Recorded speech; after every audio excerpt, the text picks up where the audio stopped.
Halo semuanya, kembali lagi bersama saya Michael. Di video kali ini kita akan bahas update market kripto, tapi secara khusus kita akan membahas dua kripto yang menurut saya mungkin cukup menarik untuk kita lihat lebih dalam lagi gitu. Dan mungkin kita akan bahas secara potensinya juga beberapa bulan ke depan maupun mungkin next year atau tahun depan tuh bagaimana sih di tahun 2024 untuk kripto-kripto ini.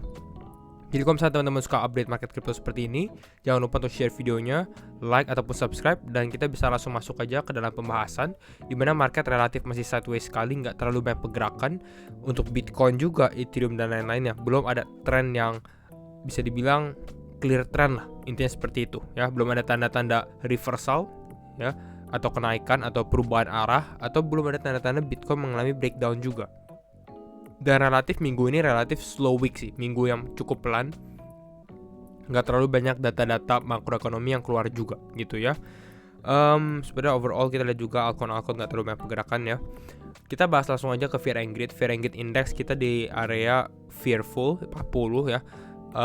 Berada di kisaran level ini udah beberapa minggu, terakhir kemarin juga minggu lalu 39 gitu ya. Jadi masih di area ini karena no clear trend. Kita bahas dulu sebelum kita bahas rekomendasi kriptonya atau kita bahas kripto pilihannya apa aja sih. Tapi kita bahas dulu mengenai Bitcoin. Ya di sini kalau kita lihat Bitcoin ini dari Bitcoin Rainbow Chart ya. Saat ini kita masih di posisi bisa dibilang accumulation zone lah. Di sini buy di warna biru kehijauan di sini gitu ya.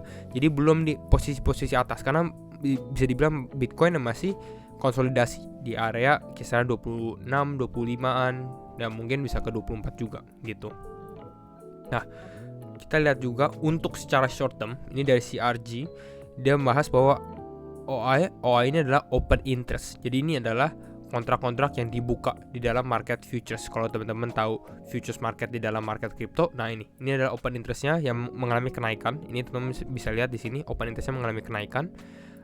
Ramping again overnight, ini pada saat malam, as price slowly grinds down, jadi mulai menurun ya. Artinya apa? Biasanya kalau hal seperti ini banyak orang mulai membuka posisi ya. Dengan membuka posisi open interestnya naik, biasanya akan terjadi squeeze yang lumayan besar ya. Artinya pergerakan harga yang tiba-tiba naik kencang atau turun cukup besar. Contohnya teman-teman lihat dari sini, ini Bitcoin ya, konsolidasi ya. Kita lihat dari sini mana ya, konsolidasi tiba-tiba boom naik. Nah ini squeeze, orang-orang yang buka posisi short di area ini ya terkena squeeze istilahnya ya. Mungkin bisa kena liquidate atau bagaimana, kita nggak ada yang tahu. Tapi ini kenaikan seperti ini biasanya nge-trick market dan ternyata langsung mengalami penurunan lagi gitu. Nah, kita bahas dulu lanjutnya. Oke, kita bahas mengenai potensi altcoin. Salah satu altcoin yang saya perhatikan ini adalah Avalanche, AVAX ya tokennya. Salah satu kripto yang sempat kita bahas cukup lumayan sering, sempat saya rekomendasi juga di beberapa pada saat bull market terakhir gitu ya. The Avalanche ini menurut saya masih memiliki fundamental yang cukup kuat juga gitu. Dan dia menjadikan Avalanche ini bergerak di bidang layer 1, dia menjadi layer 1. Ada chainnya sendiri, ada blockchainnya sendiri dan bisa transaksi dan lain-lainnya.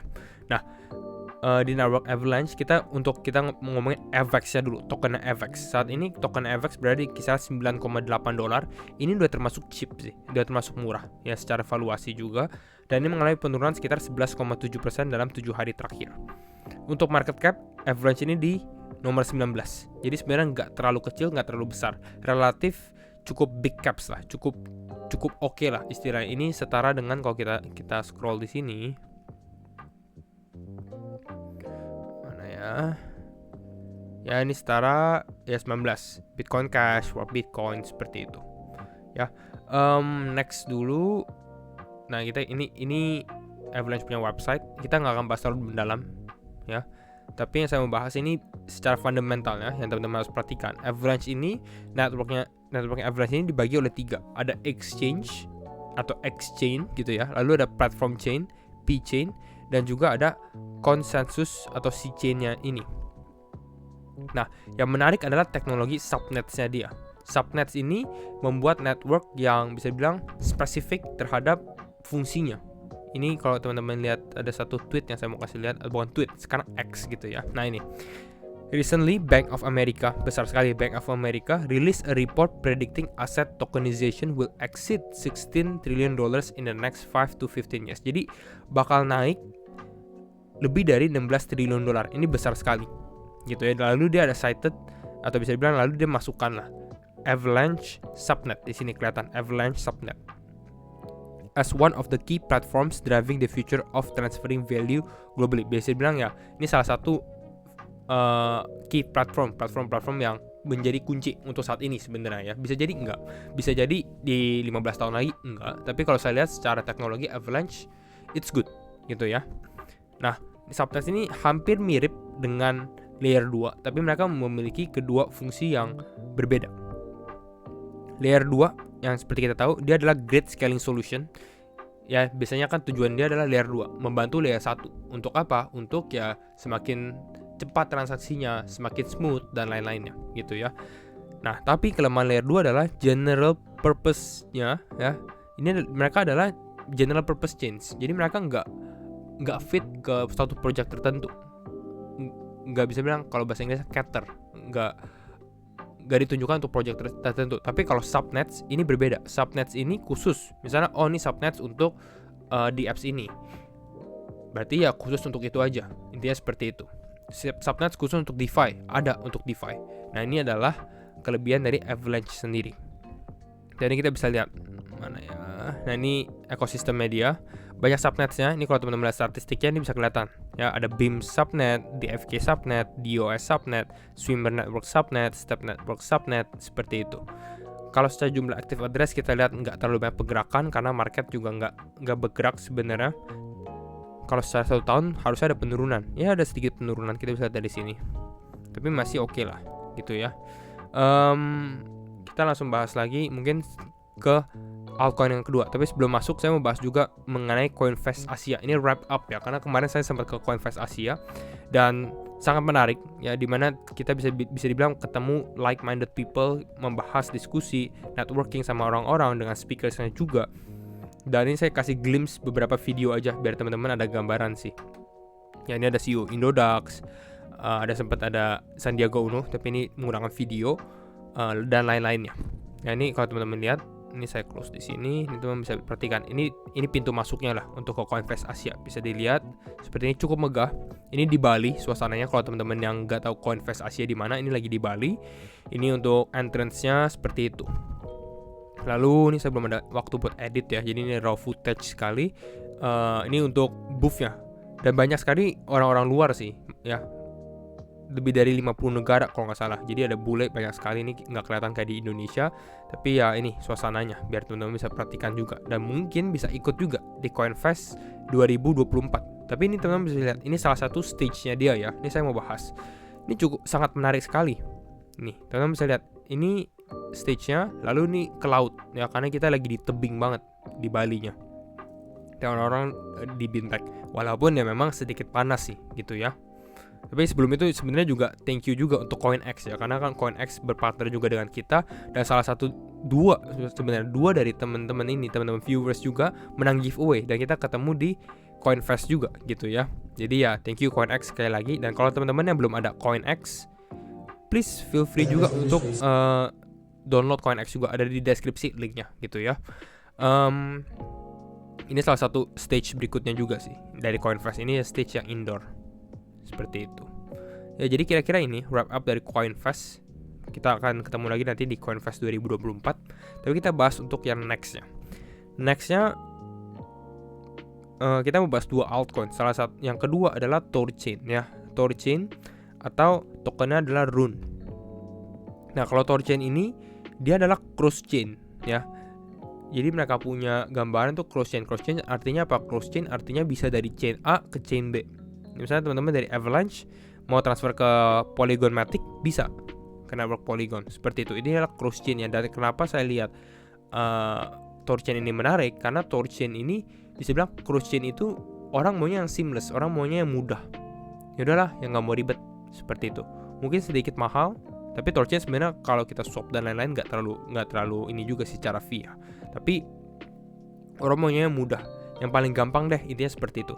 Dan Thorchain ini pada saat kita mengalami bear market, di saat-saat ini mereka developnya jauh sekali ya, benar-benar developing banget dan buka di berbagai chain. Kalau teman-teman liatin X update-nya dia atau Twitter lah bisa dibilang ya, secara statistik mereka udah launch malah. Makanya kita bisa lihat secara harga pun Torchain ini cukup mengalami kenaikan yang signifikan. Kita bahas dulu di sini. Ini ada 45 apps and service ya di berbagai network juga karena ada cross chain gitu ya. Dan semuanya ini dipowered by Rune. Dan jadi Rune ini bisa dibilang vital part di dalam networknya, karena kalau teman-teman mau staking dan untuk dia maximize liquidity-nya dan efisiensinya itu semua menggunakan Rune gitu. Nanti mungkin harus bahas satu video khusus untuk Torchain biar teman-teman mengerti.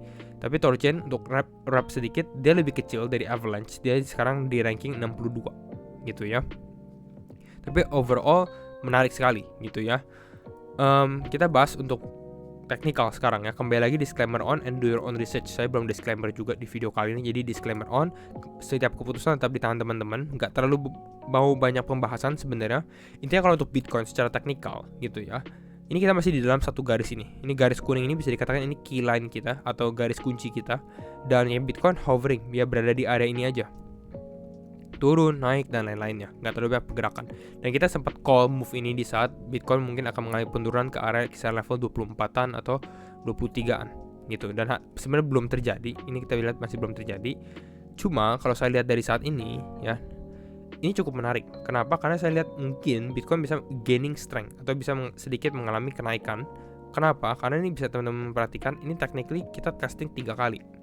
1, 2, 3. Ya menurut kalian mungkin ada yang keempat, tapi saya rasa support ini mungkin masih bisa hold lagi. Dan ini mungkin ada potensi di mana Bitcoin masih bisa mengalami kenaikan dulu gitu ya, squeeze sementara gitu ya, karena sentimen cukup bearish. Intinya kalau teman-teman lihat Twitter sentimen, banyak yang bilang akan turun dulu, akan turun lagi. Jadi kalau saya sukanya yang keterbalikannya. Kalau seperti itu kemungkinan akan squeeze naik dulu gitu ya sementara waktu, baru mulai ada penurunan kembali. Nanti kita lihat apakah squeeze-nya sebesar apa, baru kita judge. Tapi kalau saya lihat, saya condong mungkin melihat kalau Bitcoin turun lagi bisa scoop up beberapa, siapa tahu dia mengalami kenaikan squeeze seperti ini. Nah, kita bahas teknikal untuk tadi Avalanche. Ini berbeda sekali secara strategi ya. Kenapa? Teman-teman bisa lihat dari sini. Saya mau bahas nggak mau dari 4 jam, tapi mau dari mungkin 1 day atau 1 week, secara longer time frame aja. Avalanche ini teman-teman bisa lihat, technically ini dia udah di bagian cukup murah sih. Ya, ini dari bahkan bisa dibilang udah low-nya sih, bener gitu ya. Kita bisa lihat, ini kemarin sempat terkena 10 Juni 2023, ini kena lagi nih. Jadi kalau menurut saya ini potensi beli di sini ya, bukan berarti dia akan breakout. Nanti kita lihat apakah dia breakout atau enggak. Kalau breakout bagus, kalau tidak artinya bisa jual dulu, baru beli lagi di harga bawah kalau dia breakdown dari support ini, karena ini udah di bawah-bawah juga seperti itu ya. Kembali lagi, tapi ini value buy kalau untuk Avalanche. Kalau untuk Rune ini lebih karena untuk trade sih, tetap untuk investment oke. Tapi kalau menurut saya dia udah cukup rally di sini. Kita lihat ya, ini dia breakout, boom, naik ke atas langsung. Ini naik berapa persen nih? 80-an% gitu ya. Lalu sekarang konsolidasi di area di atas level supportnya. Tapi ini dia disupport dengan fundamental yang kuat juga. Makanya saya lihat potensi dia mengalami kenaikan ada lagi. Khususnya salah satu tips yang saya perhatikan selama di market crypto adalah pada saat Bitcoin naik, kripto yang lagi uptrend cenderung mengalami kenaikan yang lebih besar juga gitu. Jadi kalau kita lihat Rune, walaupun dia udah naik sebesar ini, tapi dia konsolidasi di sini dan bertahan di area ini menarik untuk kita perhatikan gitu, karena dia bisa mengalami kenaikan lagi untuk support secara short term ya. Makanya lebih karena untuk tradingnya aja. Mungkin nanti akan ada koreksi pastinya gitu ya. Beda dengan Avalanche. Kalau Avalanche tetap bagus gitu ya, namun karena trend dia lebih cenderung down, ini kan masih down kan, belum uptrend itu, masih downtrend ini. Ini masih lebih karena zona akumulasi. Jadi bukan buat di trading kan. Jadi lebih karena kalau investasi ini lebih cocok karena ini di bawah, beli dulu, dollar cost averaging dulu gitu ya. Kenapa? Karena harganya murah. Sedangkan kalau Rune udah uptrend, mungkin lebih karena dia naik lagi langsung jual aja. Seperti itu. Jadi ini untuk kedua kripto yang saya bahas ya. Sekali lagi kalau teman-teman suka video ini, jangan lupa untuk share videonya, like ataupun subscribe, dan thank you semua for watching and see you in the next video. Bye bye.